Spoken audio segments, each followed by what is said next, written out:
नमस्कार प्रिय मित्रों। कर्म और फल मनुष्य के जीवन व्यतीत क्रियाओं के अनुसार होता है।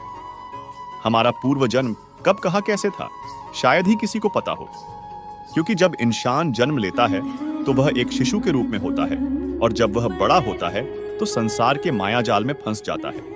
क्या इस जन्म के कर्मों का फल इसी जन्म में मिलता है? यदि हाँ, तो पूर्व जन्म के कर्मों के फल का क्या होता है, और पूर्व जन्म के कर्मों का फल किसे और कब मिलता है? इंसान के कर्मों का फल उसके जीवन के आधार के अनुसार होता है। तो पुनर्जन्म क्या है, और क्या हमारे कर्म जन्म से लेकर मौत तक हमारा अनुसरण करते हैं? गीता में भगवान श्री कृष्ण ने अर्जुन को यह बात समझाई थी कि लोगों को उनके कर्मों का फल हमेशा मिलता है। आपने महसूस किया होगा कि जो लोग अच्छे कर्म करते हैं वो परेशान रहते हैं, वहीं जो बुरे कर्म करते हैं वो खुशी से रह रहे होते हैं। अच्छे कर्म करने वाले परेशान होते हैं कि आखिर उन्हें इतनी परीक्षा क्यों देनी पड़ रही है, जबकि जो अधर्म की राह में हैं वो खुश हैं और जिंदगी का लुत्फ उठा रहे हैं। अगर आपके मन में भी ये सवाल आया है तो आज हम आपको इसका जवाब देंगे। ये जवाब वो है जो भगवत गीता में लिखा है और जो श्री कृष्ण ने अर्जुन को दिया था।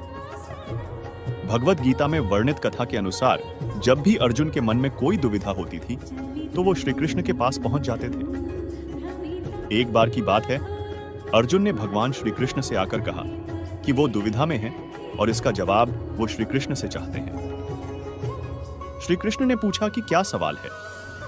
अर्जुन ने कहा, मुझे ये जानना है कि अच्छे लोगों के साथ हमेशा बुरा ही क्यों होता है, वहीं बुरे लोग खुशहाल दिखते हैं, और क्या पुनर्जन्म में भी पिछले कर्मों का फल मिलता है? अर्जुन के मुंह से ऐसी बातें सुनकर श्री कृष्ण मुस्कुराए और कहा, मनुष्य जैसा सोचता है और महसूस करता है वैसा कुछ नहीं होता है, बल्कि अज्ञानता की वजह से वो सच्चाई नहीं समझ पाता है। अर्जुन उनकी ये बात समझ नहीं पाए। इसके बाद श्री कृष्ण ने क्या कहा, वो बात हम इस वीडियो में जानते हैं। अगर आप भगवान श्री कृष्ण की पवित्र बातों को सुनना और समझना चाहते हो तो वीडियो को लास्ट तक पूरा देखें, क्योंकि इस वीडियो में आपको वह ज्ञान मिलेगा जो आपको कहीं और नहीं मिला होगा।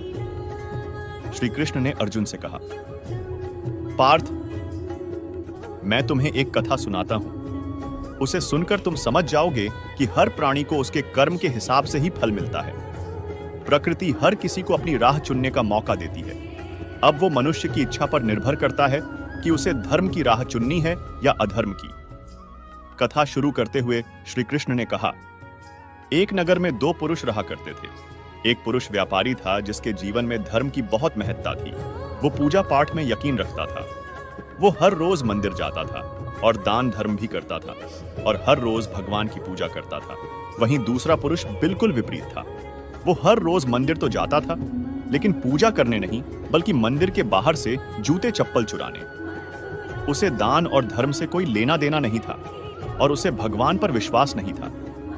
समय बीतता गया और एक दिन बहुत जोर की बारिश हो रही थी। इस वजह से मंदिर में पुजारी के अलावा कोई नहीं था। ये बात जब दूसरे पुरुष को पता चली तो उसने कहा कि यह सही मौका है मंदिर का धन चुराने का। पंडित से नजर बचाकर उसने मंदिर का सारा धन चुरा लिया। उसी समय धर्म कर्म में विश्वास रखने वाला व्यक्ति भी मंदिर पहुंचा। दुर्भाग्य से मंदिर के पुजारी ने उसे ही चोर समझ लिया और चिल्लाने लगे। वहां लोग एकत्र हो गए और उसे बहुत मारा। किसी तरह वो बचते बचाते वहां से निकला तो दुर्भाग्य ने उसका साथ वहां भी नहीं छोड़ा। मंदिर के बाहर वो एक गाड़ी से टकरा गया और घायल हो गया। फिर वो व्यापारी लंगड़ाते हुए घर जाने लगा तो रास्ते में उसकी मुलाकात उस पुरुष से हुई जिसने मंदिर से धन चुराया था। उसने कहा, आज तो मेरी किस्मत चमक गई, एक साथ इतना सारा धन मिल गया। ये सब देखकर उसे बहुत बुरा लगा और उसने अपने घर से भगवान की सारी तस्वीरें निकाल दी। कुछ सालों बाद दोनों की पुरुषों की मृत्यु हो गई। मरने के बाद जब दोनों यमराज की सभा में पहुंचे और भले पुरुष ने दूसरे व्यक्ति को देखा तो उसे बहुत गुस्सा आया। उसने क्रोधित होकर यमराज से पूछ ही लिया, मैं तो हमेशा अच्छे कर्म करता था, दान में विश्वास रखता था। उसके बदले जीवन भर मुझे अपमान और दर्द ही मिला और इस व्यक्ति को नोटों से भरी पोटली।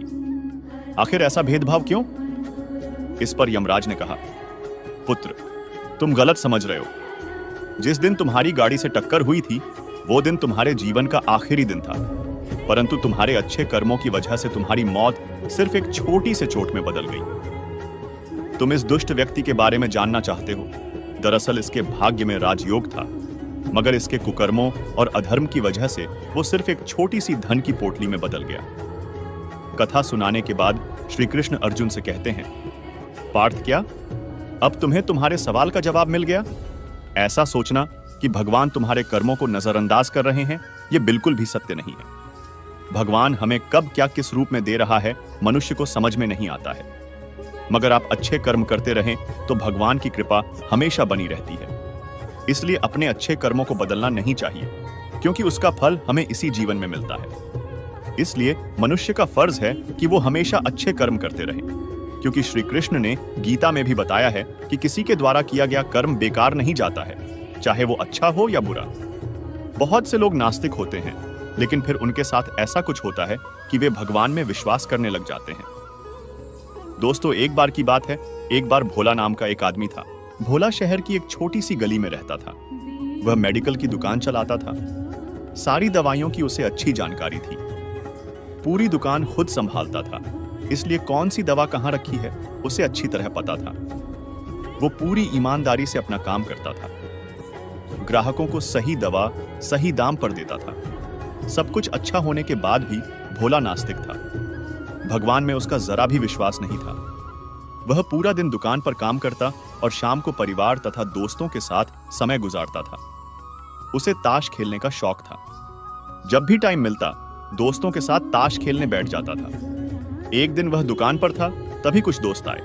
तभी भारी बारिश भी शुरू हो गई। रात हो गई थी, लेकिन सभी बारिश थमने का इंतजार कर रहे थे। बिजली भी चली गई थी। बैठे बैठे क्या करें, सोचा मोमबत्ती की रोशनी में ताश ही खेल लेते हैं। सारे दोस्त दुकान में ताश खेलने बैठ गए। सभी ताश में मगन थे। तभी एक बच्चा भागता हुआ आया। वह पूरी तरह भीग चुका था। उसने जेब से दवा की एक पर्ची निकाली और भोला से दवा मांगी। भोला खेल में मगन था। उसने पहली बार में तो ध्यान ही नहीं दिया। तभी बच्चे ने जोर से आवाज देते हुए कहा, मेरी मां बहुत बीमार है। सारी दवा की दुकानें बंद हो गई हैं। एक आपकी दुकान ही खुली है। आप दवा देंगे तो मेरी मां ठीक हो जाएगी। भोला आधे अधूरे मन से उठा, पर्ची देखी और अंदाज से दवा की एक शीशी उठाकर उसे दे दी। पैसे काटकर बच्चे को लौटा दिए। बच्चा भागते हुए चला गया। तभी बारिश थम गई। भोला के दोस्त चले गए और भोला भी दुकान बंद करने लगा। तभी उसे ध्यान आया कि रोशनी कम होने के कारण उसने गलती से बच्चे को चूहे मारने वाली दवा की शीशी दे दी है। भोला के हाथ पांव फूल गए। उसका दिल जोर जोर से आवाज करने लगा। उसकी 10 साल की नेकी पर मानो जैसे ग्रहण लग गया। उस बच्चे के बारे में सोचकर वह घबराने लगा। सोचा, यदि यह दवाई उसने अपनी बीमार मां को दे दी तो वह अवश्य मर जाएगी। बच्चा भी बहुत छोटा होने के कारण उस दवाई को तो पढ़ना भी नहीं जानता होगा। एक पल वह अपनी इस भूल को कोसने लगा और ताश खेलने की अपनी आदत को छोड़ने का निश्चय कर लिया। पर यह बात तो बाद के बाद देखी जाएगी। अब क्या किया जाए? उस बच्चे का पता ठिकाना भी तो वह नहीं जानता। कैसे उस बीमार मां को बचाया जाए? सच में कितना विश्वास था उस बच्चे की आंखों में। भोला को कुछ सूझ नहीं रहा था। घर जाने की उसकी इच्छा अब मर गई। दुविधा और बेचैनी उसे घेरे हुए थी। घबराहट में वह इधर उधर देखने लगा। पहली बार उसकी नजर दीवार के उस कोने में गई जहां उसके पिता ने जिद करके भगवान श्री कृष्ण की तस्वीर दुकान के उद्घाटन के वक्त लगाई थी। तब पिता ने कहा था, भगवान की भक्ति में बहुत शक्ति होती है। वह हर जगह व्याप्त है और हमें सदैव अच्छे कार्य करने की प्रेरणा देता है। भोला को यह सारी बात याद आने लगी। आज उसने इस अद्भुत शक्ति को आजमाना चाहा। उसने कई बार अपने पिता को भगवान की तस्वीर के सामने हाथ जोड़कर आंखें बंद करते हुए पूजा करते देखा था। उसने भी आज पहली बार कमरे के कोने में रखी उस धूल भरी कृष्ण की तस्वीर को देखा और आंखें बंद कर दोनों हाथों को जोड़कर वहीं बैठ गया। कुछ देर बाद वह छोटा बच्चा फिर दुकान में आया। भोला के पसीने छूटने लगे। वह बहुत अधीर हो उठा। पसीना पोंछते हुए उसने कहा, क्या बात है बेटा, तुम्हें क्या चाहिए? बच्चे की आंखों से पानी छलकने लगा। उसने रुकते रुकते कहा, बाबूजी, मां को बचाने के लिए मैं दवाई की शीशी लिए भागे जा रहा था। घर के करीब पहुंच भी गया था। बारिश की वजह से आंगन में पानी भरा था और मैं फिसल गया। दवाई की शीशी गिरकर टूट गई। क्या आप मुझे वही दवाई की दूसरी शीशी दे सकते हैं बाबूजी? बच्चे ने उदास होकर पूछा। हाँ हाँ, क्यों नहीं? भोला ने राहत की सांस लेते हुए कहा। लो यह दवाई। पर उस बच्चे ने दवाई की शीशी लेते हुए कहा, पर मेरे पास तो पैसे नहीं हैं। उस बच्चे ने हिचकिचाते हुए से कहा। भोला को उस पर दया आई। कोई बात नहीं, तुम यह दवाई ले जाओ और अपनी मां को बचाओ। जाओ जल्दी करो, और हां, अब की बार जरा संभल के जाना। लड डहका। अच्छा बाबूजी, कहता हुआ खुशी से चल पड़ा। अब भोला की जान में जान आई। भगवान को धन्यवाद देता हुआ अपने हाथों से उस धूल भरी तस्वीर को लेकर अपनी धोती से पोंछने लगा और अपने सीने से लगा लिया। और उसे समझ में आ गया कि भक्त अगर सच्चे मन से भगवान को याद करें तो भगवान उसकी रक्षा जरूर करते हैं और भगवान उनके सारे संकट हर लेते हैं। दोस्तों, जब हमें अगले जन्म का बोध ही नहीं होगा तो हम क्यों सिर्फ अच्छे ही कर्म करें? कैसे जाने कि कोई घटना हमारे पूर्व जन्म के कर्म का परिणाम है या इस जन्म के कर्म का? किन कर्मों के प्रभाव से किन्नरों का जन्म होता है? क्या सच में पूर्व जन्म के कर्मों का फल इस जन्म में भोगना होता है? अगर ऐसा है तो पूर्व जन्म के किस कर्म की सजा इस जन्म में बेरोजगारी और विवाह में बाधा के रूप में है? पिछले किसी जन्म में पूर्वजों की काफी जायदाद मिली। पत्नी कहती रही कि कुछ दान करें पर टालते रहे और धीरे धीरे धन की कमी भी होने लगी, इसलिए दान या किसी भलाई के काम के लिए बजट नहीं रखा। ऐशो आराम का जीवन जिए जिसमें पत्नी की बहुत उपेक्षा हुई। उपरोक्त जन्म के तुरंत बाद ही वर्तमान जन्म हुआ हो, जरूरी नहीं है। बेरोजगारी अथवा पैसा कमाने का पूर्व जन्म पर नहीं, बल्कि पुरुषार्थ पर अवलंबन है, और समय पर पुरुषार्थ करके पैसा नहीं कमाया, इसलिए अब शादी भी नहीं हो रही है। अगर आप बगैर हाथ या पैर के दिव्यांग पैदा होते तो कह सकते थे कि पूर्व जन्म के किसी कर्म की सजा इस जन्म में बेरोजगारी और विवाह में बाधा रूप में हुई है। क्या सच में पूर्व जन्म के कर्मों का फल इस जन्म में भोगना होता है? तो यह बात तो आप सबको भी पता ही होगी कि अगर हम कुछ कमाई भी नहीं कर रहे हैं और हमारी शादी नहीं हुई तो उसकी वजह हम खुद ही है। क्योंकि गरीब पैदा होना कोई गलत बात नहीं है, लेकिन गरीब ही मर जाना बहुत ही गलत बात है। क्योंकि अगर हमारे हाथ पैर सही सलामत है तो हम सब कुछ कर सकते हैं, और आजकल तो जिन लोगों के हाथ पैर भी नहीं है वह लोग भी देश में नाम कमा रहे हैं। यह बात बिल्कुल सही है। हमारे इस जन्म में हमारे जन्म से मृत्यु तक जो कुछ भी मिलते हैं वह सारे पूर्व कर्म का फल है। यह सारे संजोग रूपी कर्म फल पाने के वक्त अज्ञानता से हम नए कर्म बीज होते हैं या डालते हैं जिसका फल हमें जरूर मिलेगा। उदाहरण के तौर पर पक्के आम खाने के बाद जब हम उसकी गुठली जमीन में बोते हैं और खाद पानी वगैरह देते हैं तो उसका फल तुरंत नहीं मिलता, बल्कि 4-5 साल बाद पहला फल गर्मी के सीजन में ही मिलता है। वैसा ही हमारे कर्मों का फल का हिसाब किताब है। पूर्व जन्म में यदि हमने किसी को दुख दिया तो इस जन्म में हमें वह दुख के 3-4 गुना दुख इस जन्म में पाते हैं, चक्रवृद्धि व्याज जैसा। उससे उल्टा पूर्व जन्म में हमने किसी को सुख दिया तो वह भी 3-4 गुना होकर मिलता है। इस जन्म में मिलने वाले सुख दुख के प्रमाण को देखकर हमें समझना चाहिए कि जैसा हमने कर्म किया, जैसा बोया वैसा फल मिला।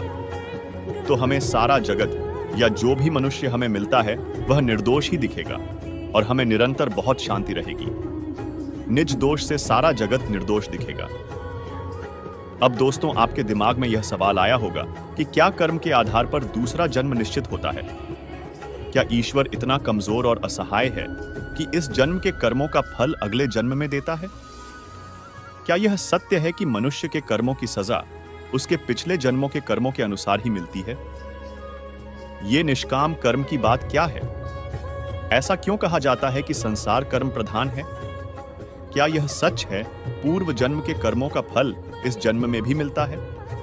सभी कर्मों का फल तुरंत मिले यह जरूरी नहीं। जिस कर्मों का फल पूर्व जन्म में नहीं भुगता वही इस जन्म में भुगतना होगा, दोबारा भुगतने की जरूरत नहीं है। जी हां, यह 100% सच है।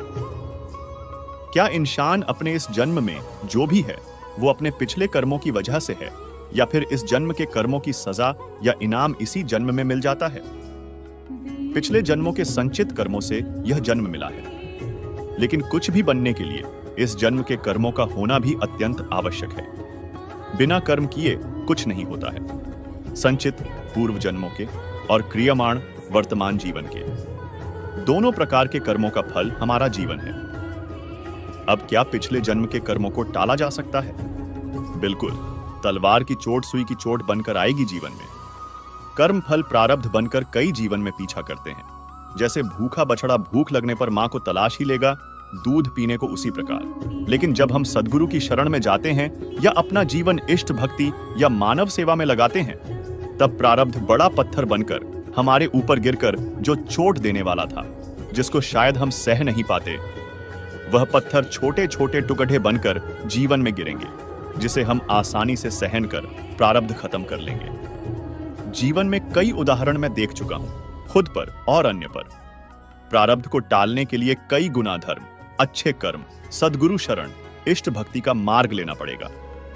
क्या पिछले जन्म के कर्मों को टाला जा सकता है? हाँ, पुण्य करने से कर्म भोग को टाला जा सकता है, पर खत्म नहीं होता। केवल पुण्य के अधिकता से पुण्य भोग करने से पाप भोग पुण्य रहते टलता रहेगा, लेकिन क्षीण नहीं होता है। क्या पिछले जन्म के कर्मों का फल या दुख इस जन्म में भी मिलते हैं? पिछले जन्मों का कर्म का फल इस जन्म में बिल्कुल मिलता है, लेकिन आप अच्छा कर्म करेंगे तो आपको लाभ इस जन्म में जरूर मिलेगा। गलत काम करेंगे तो आप अपराध बोध से गिरे रहेंगे।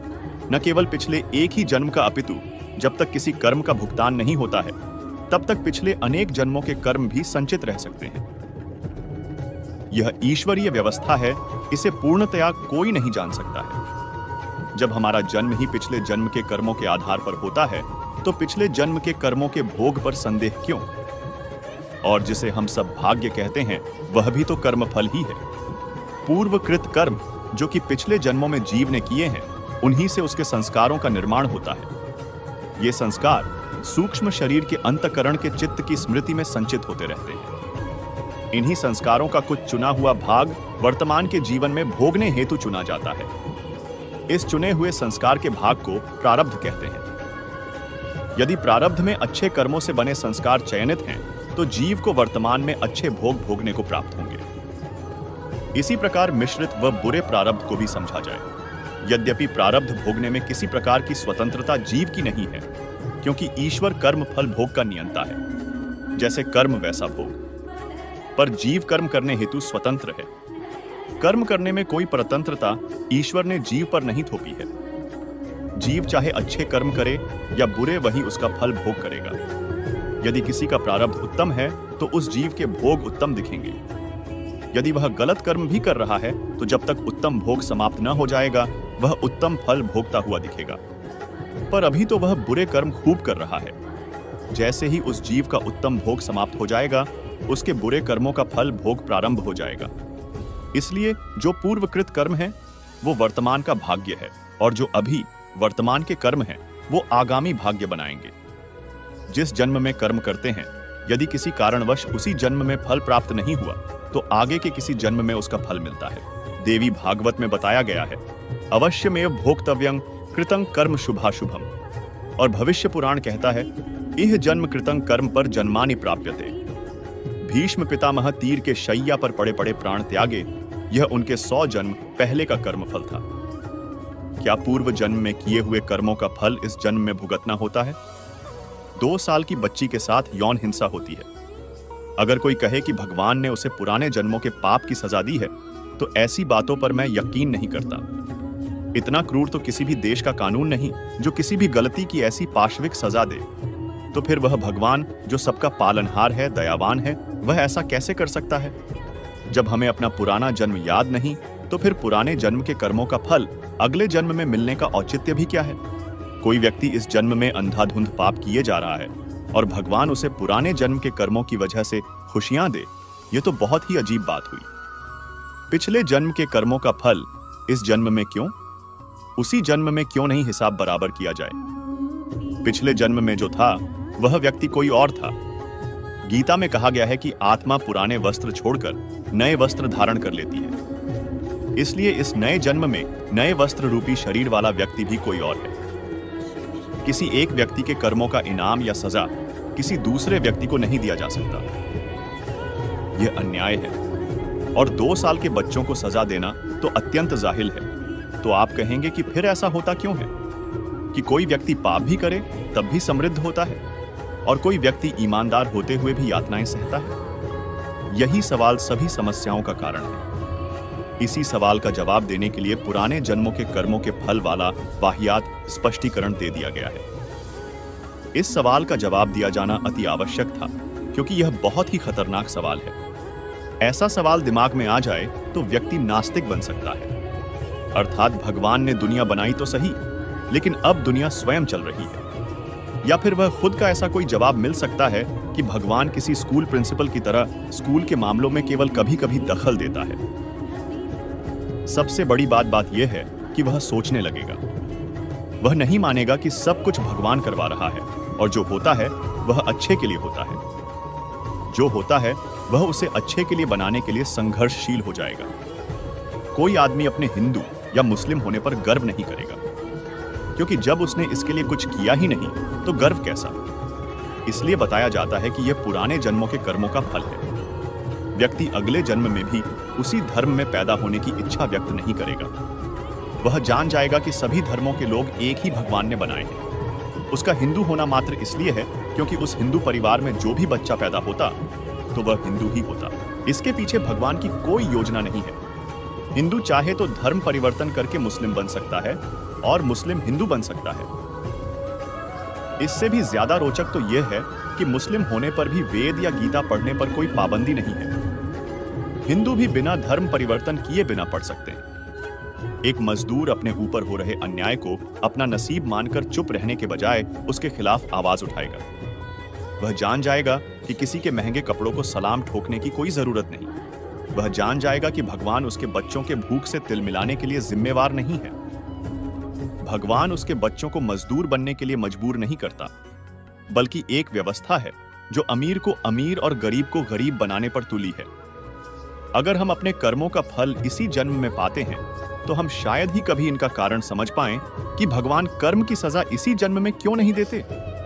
अगले जन्म में तो हमें हमारे किए कर्म याद भी नहीं होते हैं। फिर हम या तो भगवान से शिकायत करते हैं कि हमारे साथ ऐसा क्यों इसी जन्म में हो, तो हमें गलती का एहसास हो और हम सुधार सकते हैं। कर्म फल का सिद्धांत मानव जीवन को दिशा देने के लिए है। जहां गरीबी थी वहां कयामत का सिद्धांत चला और जहां अमीरी थी वहां पुनर्जन्म का सिद्धांत चला।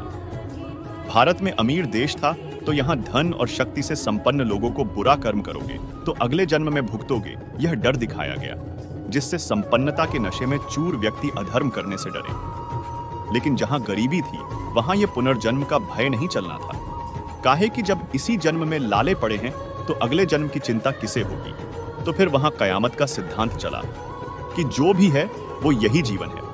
इस जीवन का पूरा उपयोग करो, कर्म करो, धन संपदा अर्जित करो, गरीबों का भला करो, आदि आदि। अगर कर्म करने क्या हमें पिछले जन्म का कर्म इस जन्म में भोगना होता है।